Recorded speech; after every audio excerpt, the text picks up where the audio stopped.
In terms of flexibility in gaming, no other platform can match the PC. It's a platform with a lot of advantages for those that can overcome the often daunting price tag. Hi there again guys, welcome back to Cody's Playground. Today, I will give you my top 10 best offline PC games that you will enjoy playing for sure. Let's get down to it right away.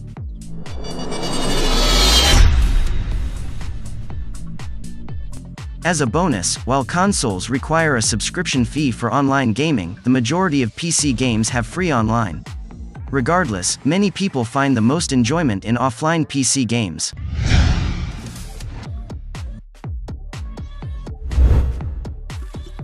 Here's one classic game that is surely one of everyone's favorite: the Sid Meier's Civilization games. Civilization 6 is a turn-based strategy video game in which one or more players compete alongside computer-controlled AI opponents to grow their individual civilization from a small tribe to control of the entire planet across several periods of development. This can be accomplished by achieving one of several victory conditions, all based on the 4X gameplay elements, which are Explore, Expand, Exploit, and Exterminate. One noteworthy change to Civilization 6 is a religion condition that allows you to win the game by converting the world to your religion. As a turn-based real-time strategy game, Civilization 6 has few close competitors. Raising a civilization from the feudal ages to the modern era is too fun in Civilization 6. The game can be played offline for competitive matches against smart AI. Civilization 6 has relatively low requirements compared to other leading PC games. This is one game you can't miss.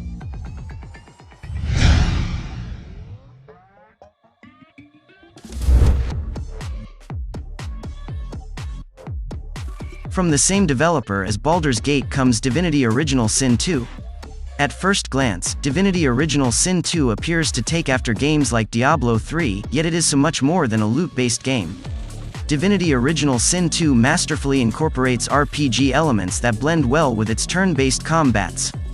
The scale of the game is massive. Dialogue is engaging and most players can find something to appreciate in the game. Using a controller is easy and straightforward with this offline PC game. It's a must-have PC RPG. As with Divinity Original Sin, players can play solo or with up to 3 others in their party. Several pre-made characters with backstories are available to the player.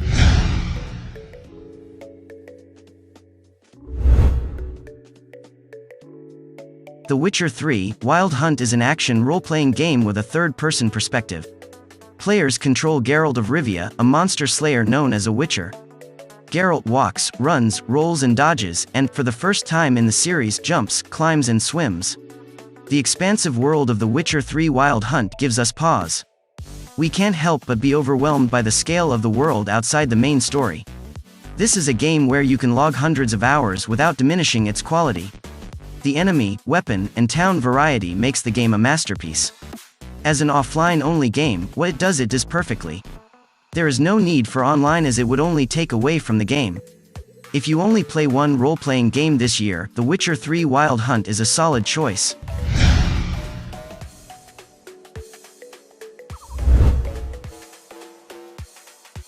This overlooked gem is a roguelike Metroidvania that in some ways is comparable to the Dark Souls series. Players will have to combat fierce enemies while avoiding the obstacles of the game. Falling in a pit of spikes can be frustrating, which is why not everyone will appreciate Dead Cells. Before you play Dead Cells, it's worth noting that the game is very unforgiving. Dying in the game forces you to start over from the beginning.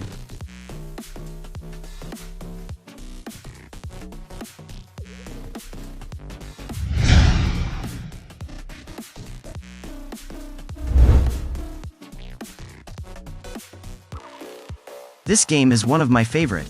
Sekiro: Shadows Die Twice is an action-adventure game played from a third-person view.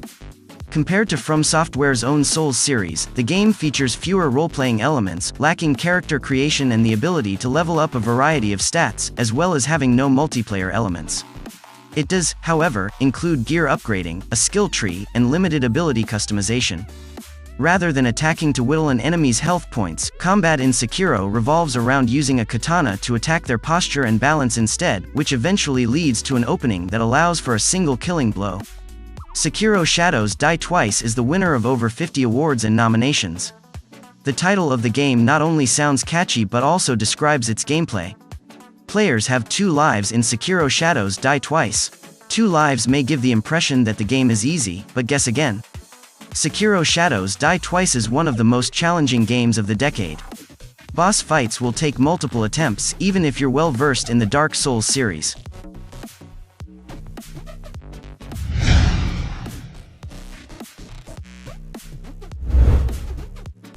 BioShock. The collection contains all 3 titles in the BioShock series, which are BioShock, BioShock 2, and BioShock Infinite.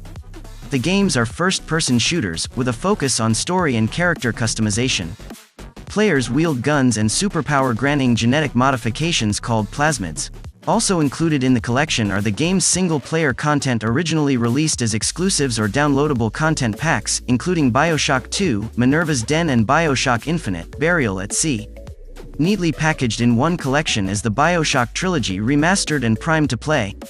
The BioShock franchise is considered one of the greatest in gaming. Its refined gameplay mechanics combined with its story that twists and turns make it a must-play offline PC game. With villains like Andrew Ryan in the original BioShock and Zachary Hale Comstock in BioShock Infinite, there is plenty of subject matter to keep players enthralled. According to nytimes.com, approximately 200 people worked on BioShock Infinite.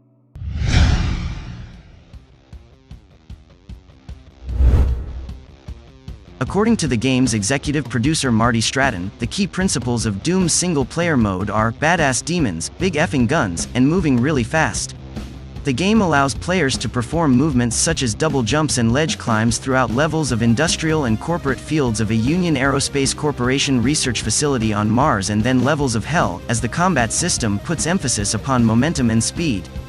The approach is known as push-forward combat, which discourages players from taking cover behind obstacles or resting to regain health while playing from the Doom Slayer's perspective. Players instead collect health and armor pick-ups by killing enemies. Glory Kills is a newly introduced melee execution system. When enough damage has been dealt to an enemy, the game will highlight it and allow the player to perform a quick and violent melee takedown, rewarding the player with small health recovery. The game features a large arsenal of weapons which can be collected and freely switched by players throughout the game and require no reloading. Recurring weapons of the series also make a return, including the Super Shotgun and BFG 9000. The BFG has a very small ammunition capacity, but is extremely powerful. Similarly, the chainsaw returns, but has been reintroduced as a special-use weapon that relies upon fuel but can be used to instantly cut through enemies and provide a greater than normal drop of ammunition for the player.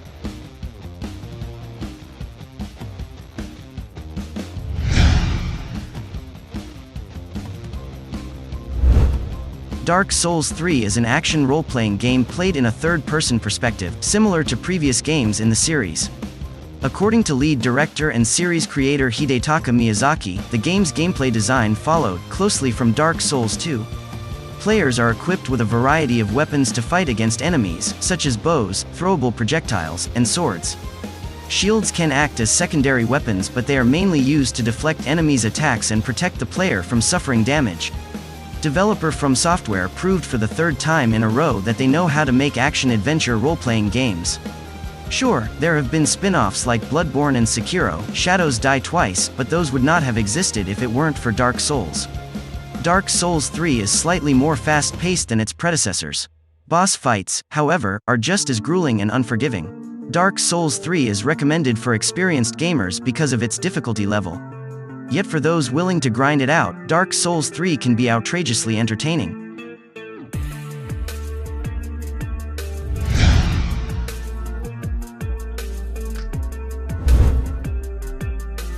In Portal, the player controls the protagonist, Chell, from a first-person perspective as she is challenged to navigate through a series of rooms using the Aperture Science handheld portal device, or portal gun, under the watchful supervision of the artificial intelligence GLaDOS.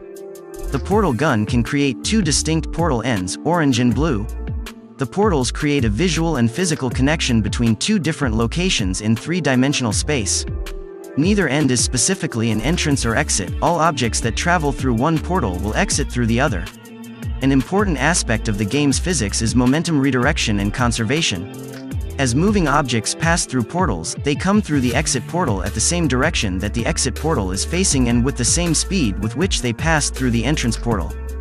For example, a common maneuver is to place a portal some distance below the player on the floor, jump down through it, gaining speed in freefall, and emerge through the other portal on a wall, flying over a gap or another obstacle. Believe it or not, Valve isn't just the owner of the Steam storefront.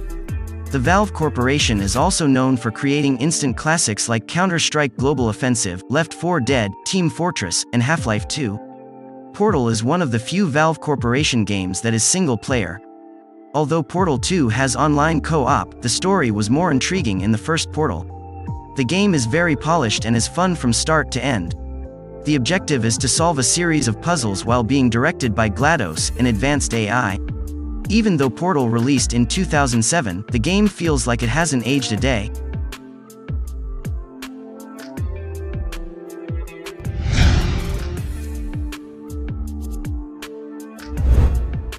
Now, this one deserves to be on the top list. The Elder Scrolls V Skyrim is an action role-playing game, playable from either a first or third-person perspective. The player may freely roam over the land of Skyrim, which is an open-world environment consisting of wilderness expanses, dungeons, caves, cities, towns, fortresses, and villages. Players may navigate the game world more quickly by riding horses, paying for a ride from a city's stable, or by utilizing a fast travel system which allows them to warp to previously discovered locations.